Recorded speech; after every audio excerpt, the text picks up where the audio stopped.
Gembung tanpa oh kula Den. Apa iki putramu atas mati nggih Den?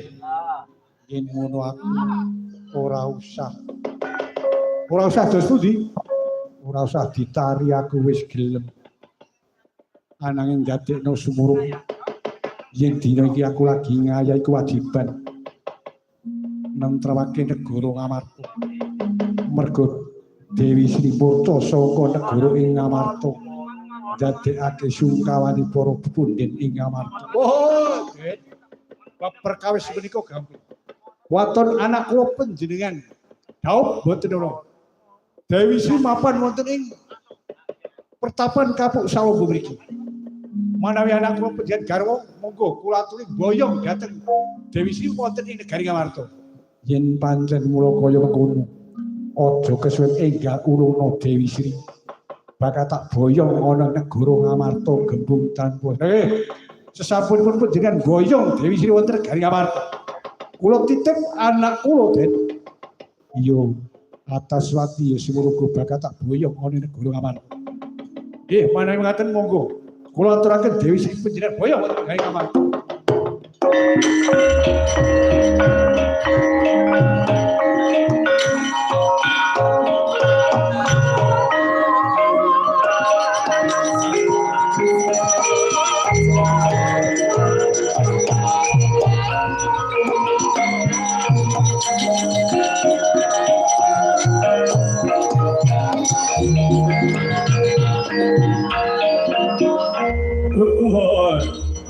Ladalah aku bareng anakku diboyong ana negara Ngamarta bebarengan karo boyong Bathari Sri. Woi, rumangsa melang-melang kaya aku ninggal bayi ana sak pinggiring blumbang. Oh, ladalah yo.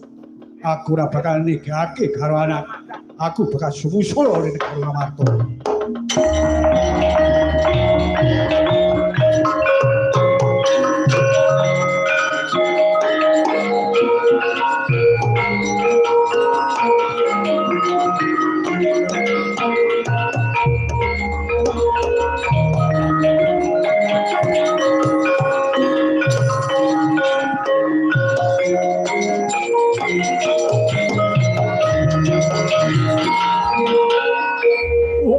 Yen ora kleru kaya anakku lanang Raden Ataswara.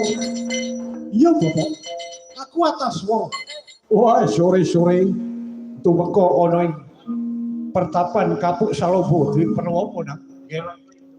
Aku bakal kepengin garwa Dewi Sri. Mula gandeng Dewi Sri saiki mapan ana ing pertapan Kapuk Sawombo. Dina iki bakal tak suwun. Aduh. Anakku Ataswara. Mula kaya dene Dewi Sri wis boyong ana negara Ngamarta bebarengan karo adimu Ataswara lan Raden Prabakusuma. Waduh, goblok. Mergo kesuwen aku bakal garwa karo Dewi Ataswara karo Bathari Sri. Malah saiki kok paringake karo Raden Prabakusuma. Yen ngono kuwi jare wong tuwa ora ngerti karo anak. Nyatane Mas, aku kepengin garwa bae malah boyong ana negara dari karepe. Waduh. Loro tenan. Ayo iki piye? Ora apa-apa. Iki apa? Waduh. Ora polisi. Aja dolanan pusaka. Yo. Malah iki kakoro. Woi, ladalah. Ataswara iya. Yen pancen mula kaya ngono, kowe tegel karo wong tuwa. Kowe dolanan pusaka kaya ngono iya. Aku ora bakal yen ngono kuwi dudu patrap menungso.